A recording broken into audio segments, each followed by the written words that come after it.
Oke, Assalamualaikum warahmatullahi wabarakatuh.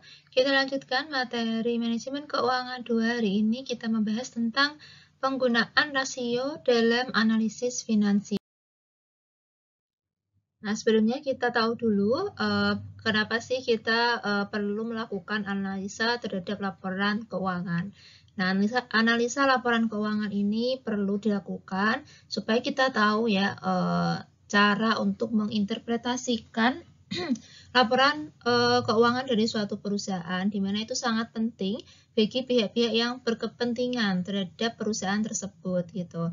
Nah, meskipun kepentingan mereka itu masing-masing berbeda, jadi siapa saja sih yang membutuhkan laporan keuangan yang jelas semua stakeholder yang berhubungan dengan perusahaan tersebut gitu ya, baik dari suppliernya, kemudian kreditur, pihak bank yang akan memberikan pinjaman itu kan butuh tahu ya apakah perusahaan itu sehat atau enggak, itu dilihat dari laporan keuangan.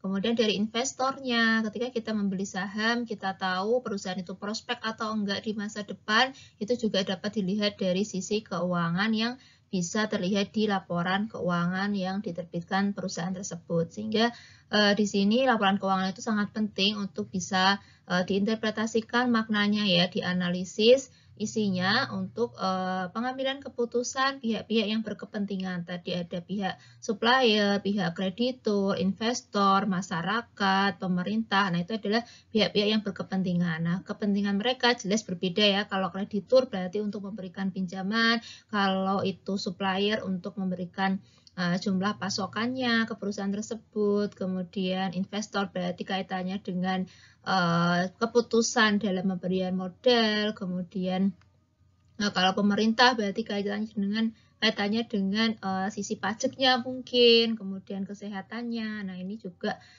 lingkungannya, pengaruhnya terhadap sosial, masyarakat sekitar dan sebagainya. Nah, itu bisa dilihat dari laporan keuangan. Nah, kemudian untuk laporan keuangan itu bisa dianalisis menggunakan rasio keuangan. Nah, analisis rasio keuangan itu bisa dilakukan dua macam cara ya. Yang pertama, membagikan rasio sekarang dengan rasio-rasio dari waktu yang lalu.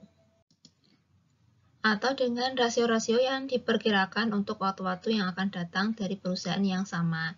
Jadi kita membandingkan rasio keuangan itu dari perusahaan yang sama dari tahun ke tahun ya. Jadi misal nih rasio profitabilitas ya, misal dengan melihat ROE-nya, Return on Asset, dari tahun 2015 sampai tahun 2021. Nah, nanti dilihat apakah mengalami kenaikan atau penurunan seperti itu. Jadi membandingkan rasio sekarang dengan rasio di waktu yang lalu di perusahaan yang sama. Nah, untuk dilihat naik turunnya. Jadi kalau turun berarti kan kita responnya negatif ya, tapi kalau naik oh berarti dia sedang bertumbuh semakin baik seperti itu.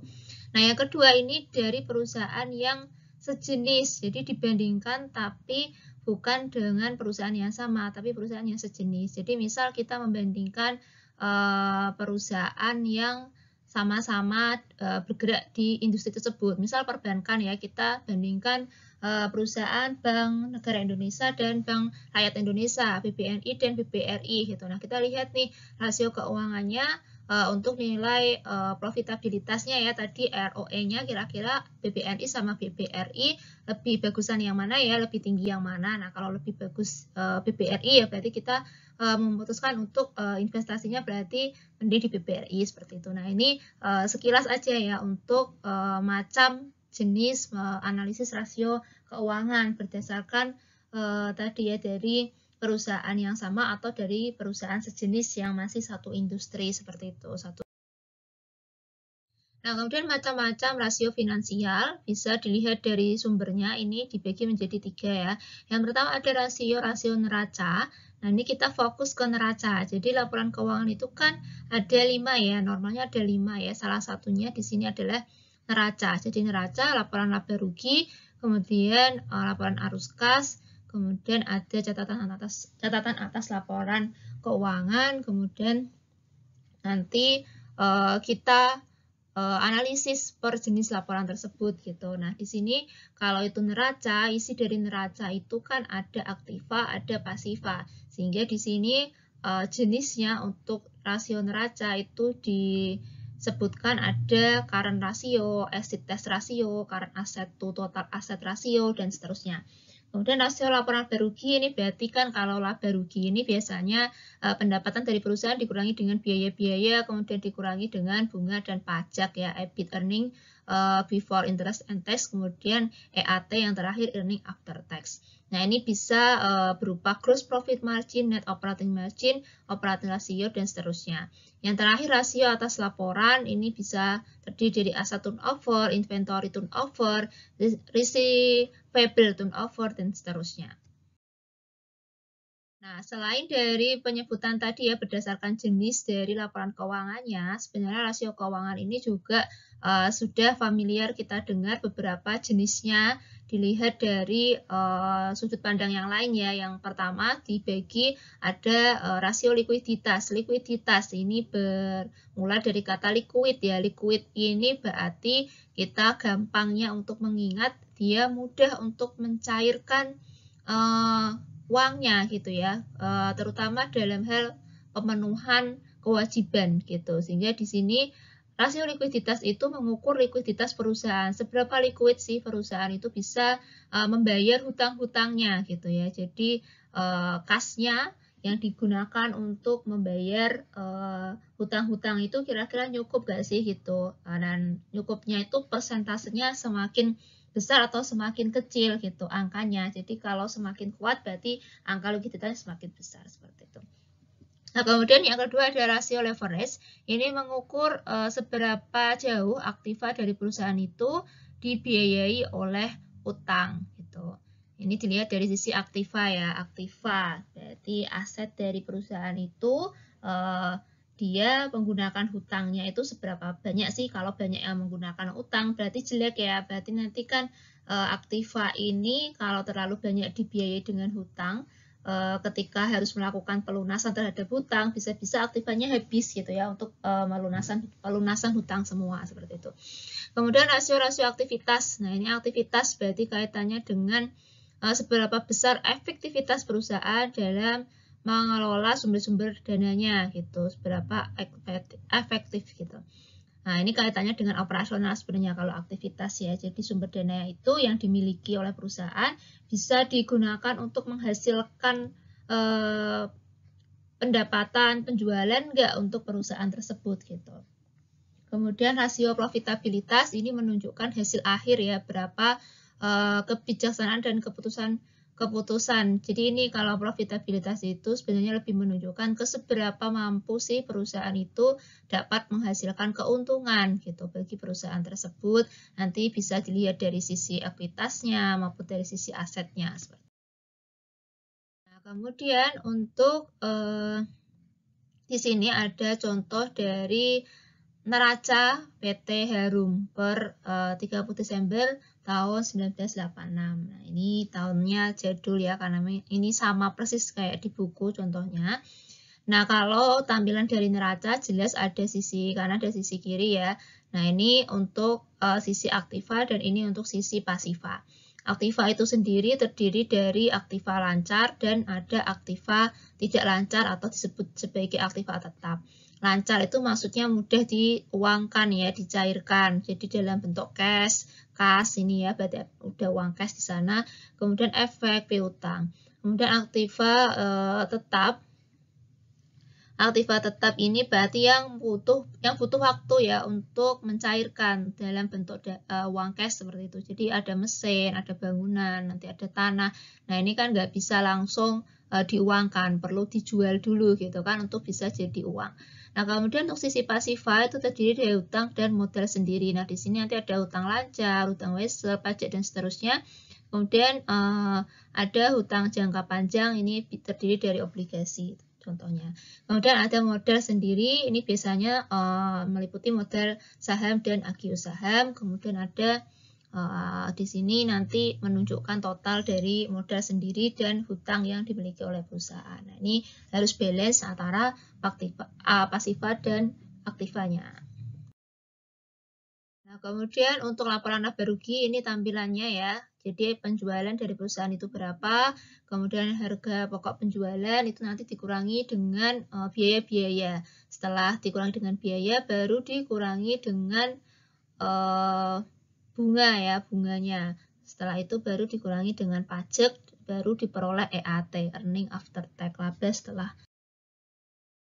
Nah, kemudian ini adalah beberapa rasio keuangan ya, rasio keuangan untuk menganalisis laporan keuangan. Jadi kita bisa tahu laporan keuangan itu menunjukkan seberapa liquid perusahaan, seberapa profit, dan seberapa efektif tadi ya untuk rasio-rasio yang sudah dijelaskan di depan tadi. Nah, di sini dijelaskan secara detail. Yang pertama ada rasio likuiditas. Rasio likuiditas tadi menunjukkan seberapa mampu perusahaan itu memenuhi kewajiban-kewajibannya ya, jadi hutang-hutangnya. Nah, yang pertama ada current ratio, kemudian ada cash ratio, quick ratio, working capital to total asset ratio. Nah, ini adalah rumus-rumusnya. Nah, ini rumus untuk menghitung, kemudian nanti akan diperoleh hasil akhirnya. Nah, ini yang bisa kita interpretasikan. Contoh satu ya, current ratio, ini adalah rumusnya pembagian dari aktiva lancar dibagi dengan hutang lancar. Karena current ya, current ini menunjukkan lancar gitu. Jadi aktiva lancar tadi ada kas piutang, kemudian hutang lancar ini berarti hutang jangka pendek ya yang harus segera dibayar. Nah, ini di jumlah ya tadi kita lihat di neracanya untuk jumlah aktivanya berapa, jumlah hutang lancarnya berapa di total. Kemudian baru dibagi di sini menunjukkan nilai current ratio 2,5%. 2,5% ya, 2,5%. Nah, ini kalau diinterpretasikan maksudnya adalah kemampuan dari perusahaan untuk membayar hutangnya yang segera ya, yang segera harus dipenuhi dengan aktiva lancar.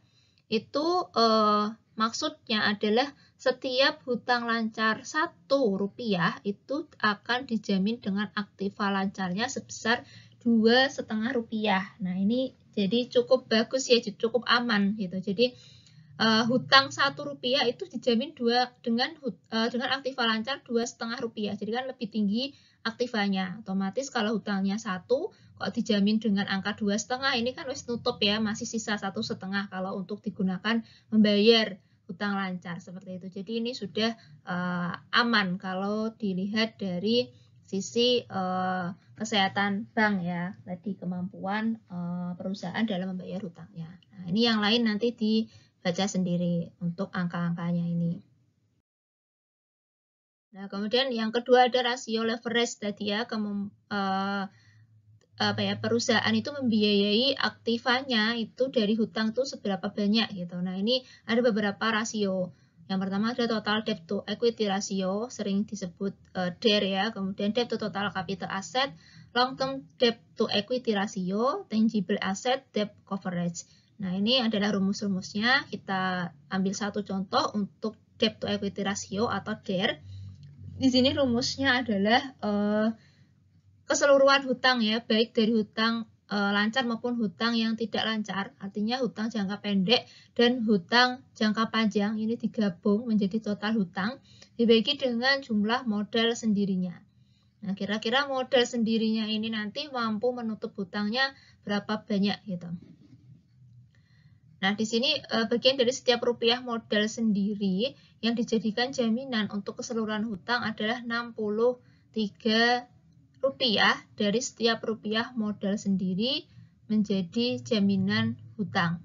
Gitu. Jadi ketika perusahaan itu hutang, yang menjadi jaminan modal sendirinya ini adalah 63%. Gitu. Jadi kalau nilai DER ini semakin tinggi, artinya berarti yang menjadi jaminannya ini juga semakin besar gitu ya. Jadi kalau semuanya digunakan untuk membayar hutangnya ya habis juga gitu. Jadi ini kalau terlalu tinggi untuk jumlah modal sendirinya, ini akan memperbesar nilai DER-nya gitu. Jadi kalau hutangnya terlalu tinggi dibandingkan modal sendirinya, ini nanti akan memperbesar nilai DER-nya. Jadi ini kalau semakin tinggi artinya semakin kurang bagus ya perusahaan itu menggunakan banyak hutang untuk membiayai modal sendirinya seperti itu.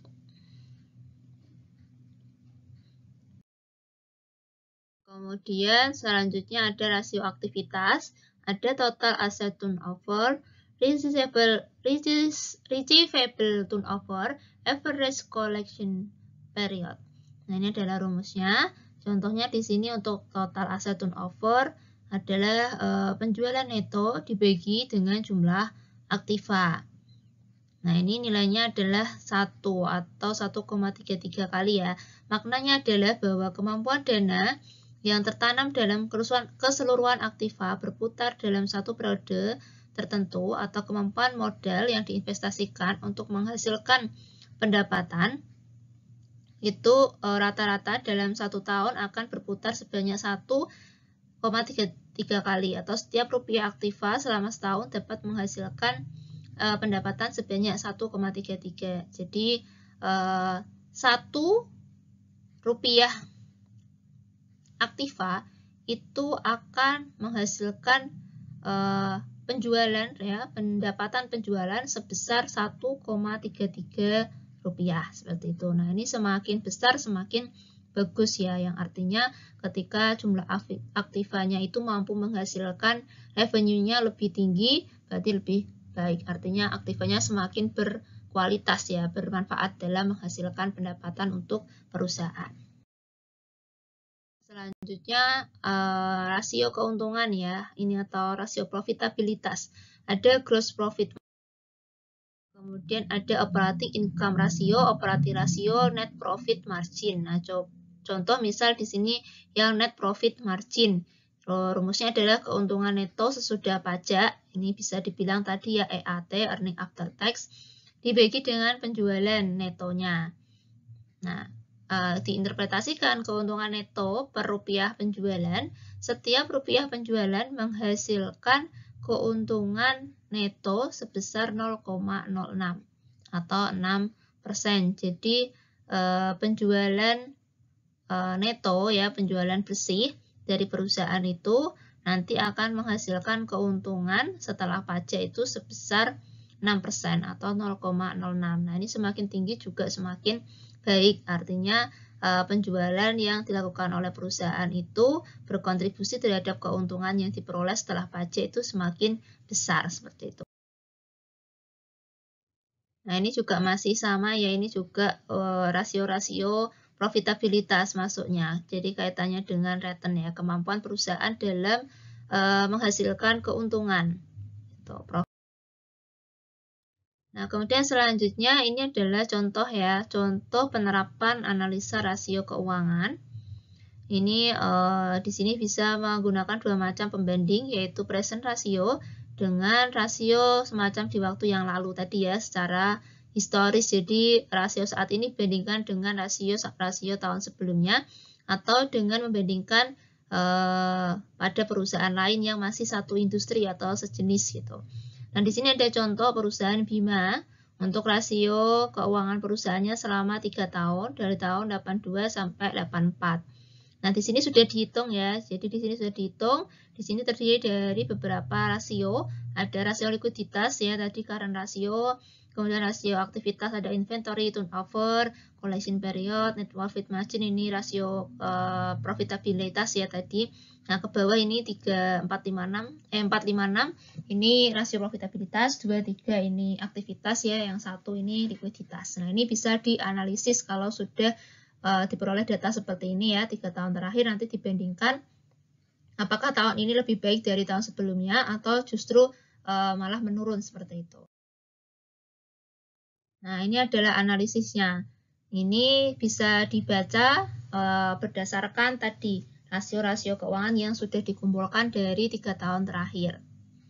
Nah, dari data di atas itu terdapat perubahan-perubahan yang menonjol. Ini hasil dilihat tadi ya.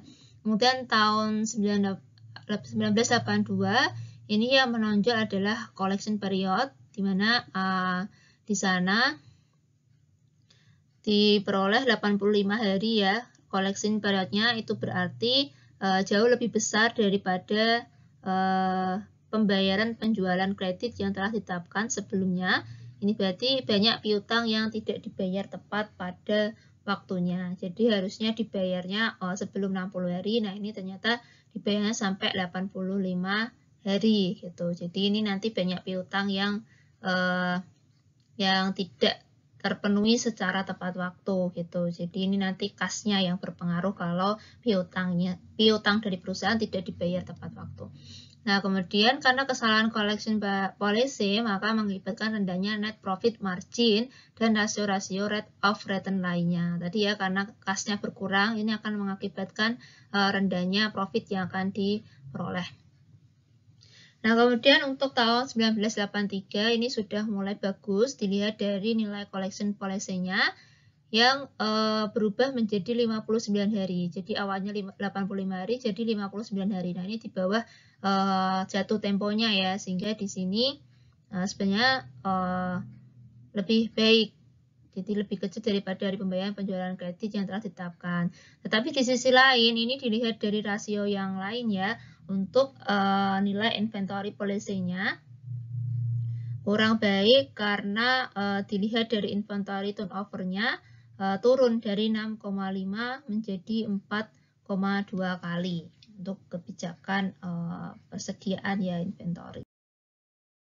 Kemudian untuk tahun terakhir ya 84 ini sudah bisa memperbaiki inventory policy dan collection policy-nya. Jadi yang awalnya turnover persediaannya naik dari 42 menjadi 62, kemudian collection paretnya dari 59 lebih kecil lagi 52 hari. Sehingga kalau kebijakan ini ya persediaannya ini tadi sudah bagus dari 42 kali menjadi 6,2 kali, artinya perputarannya ini lebih cepat gitu ya, lebih cepat. Jadi bisa tidak terlalu lama untuk persediaannya. Kemudian ini akan mengakibatkan net profit margin-nya bisa naik gitu, karena banyak produk yang terjual ya tadi dilihat dari inventory polisinya, kemudian piutangnya juga lebih cepat dibayar. Nah, ini akan menaikkan profit menjadi awalnya 2,3% di tahun sebelumnya menjadi 4,7%. Kemudian return on net worth-nya juga naik dari 4,3 menjadi 12,3 dan return on total asset juga naik dari 2,9 menjadi 7,1. Nah, itu tadi adalah interpretasi dari contoh pembandingan rasio keuangan perusahaan Bima dari 3 tahun terakhir ya. Dilihat dari tadi sampel untuk rasio yang digunakan untuk menganalisis atau menginterpretasi rasio keuangan. Jadi ya, mulai dari inventory policy ya, ini kebijakan inventory. Jadi semakin banyak tuh semakin baik. Karena dianggap tidak overstock. Jadi kalau kelebihan stok itu nanti dia berputarnya lebih sedikit. Tapi kalau stoknya udah pas ya, jadi banyak stoknya sudah terjual semakin cepat ya. Jadi tidak terjadi kelebihan stok. Artinya stok tidak banyak yang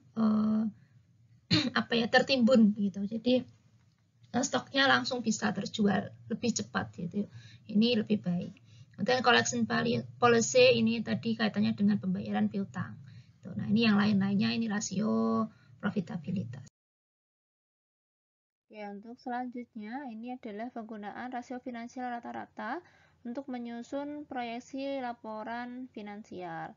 Jadi di sini kita kalau sudah punya data ya, data keuangan dari rasio industri itu nanti kita bisa memperkirakan kira-kira laporan keuangan dari perusahaan kita itu nanti seperti apa ya. Kalau dilihat berdasarkan acuannya adalah data finansial dari rasio industri gitu. Jadi ini kita pengen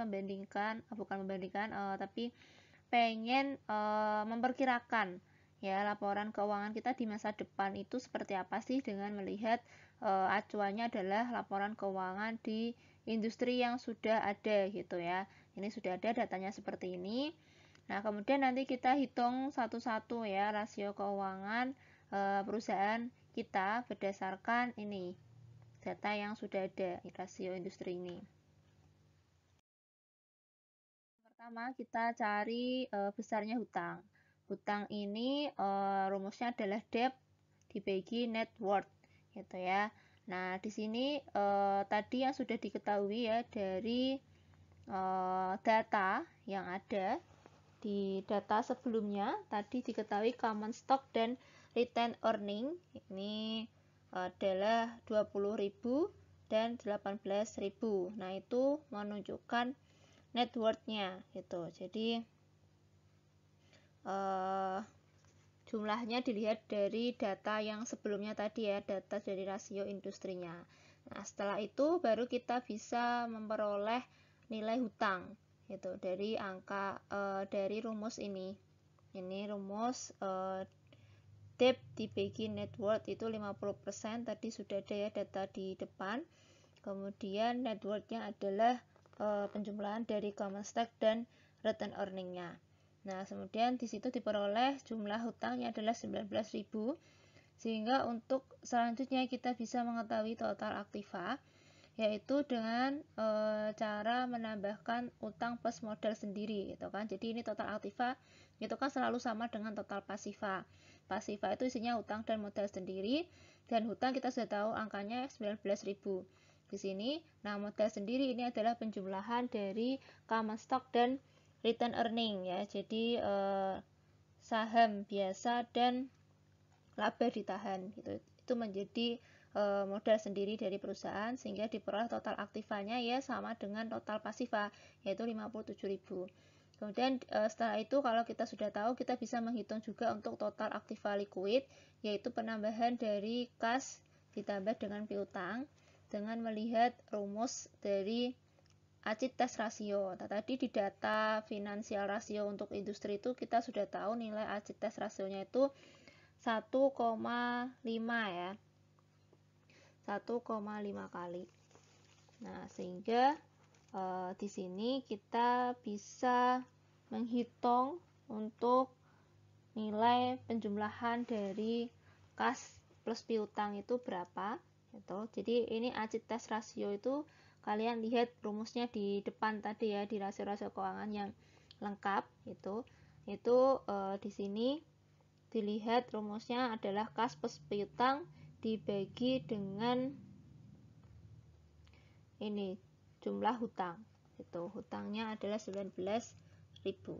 Nah, ini sama dengan 1,5 kali, sehingga di sini diperoleh bahwa kas dan piutang itu nilainya adalah perkalian dari 1,5 dikali dengan hutangnya 19.000 diperoleh angka 28.500. Nah, ini adalah penjumlahan dari kas ditambah piutang. Kemudian selanjutnya kita juga bisa menghitung nilai sales. Itu rumusnya adalah sales dibagi aset. Nah, sales kita belum tahu ya angkanya. Nah, asetnya di sini kita sudah tahu, aset itu aktiva ya. Aset itu aktiva, tadi kita sudah cari nilainya 57.000 ini. Sehingga kita bisa masukkan ke sini. Nah, luas penjualan ini tadi di data di depan nilainya adalah 2 kali. Sehingga di sini untuk nilai sales kita bisa mengalihkan 2 dikali 57.000 ini ya. Jadi persilangan. Sehingga diperolehlah nilai salesnya 114.000. Ini yang lain juga sama ya. Jadi kita lihat data yang sudah ada di depan apa, kemudian rumusnya apa, sehingga kita bisa cari satu-satu.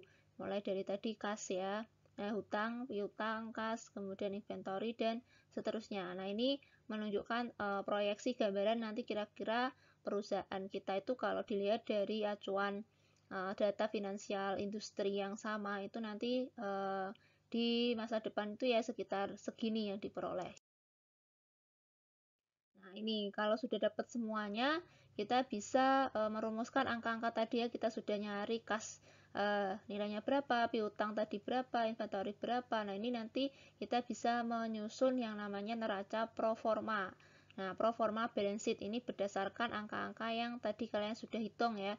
Ini acuannya adalah data finansial yang sesama industri tadi ya, sudah di rata-rata. Gitu. Nah, ini kita mendapatkan angka-angka ini dari tadi data finansial yang industri tadi dihitung dari rumusnya. Oke, nah ini adalah tugas kelompok ya, nanti bisa didiskusikan dengan kelompoknya. Silakan kalian melakukan analisis rasio keuangan untuk perusahaan BUMN atau perusahaan yang go public, silahkan, nggak BUMN juga nggak apa-apa, swasta nggak apa-apa. Yang penting ya sudah go public di BEI, kalian download laporan keuangan terbaru ya, boleh tahun 2020 atau 2021 yang terakhir. Jadi 2021 lebih baik kalau sudah ada. Kemudian kalian lakukan analisis rasio keuangan ya perusahaan tersebut. Jadi biasanya di sana ada 2 tahun terakhir. Jadi dalam satu laporan keuangan, misal laporan keuangan tahun 2021, itu biasanya ada data tahun sebelumnya untuk membandingkan.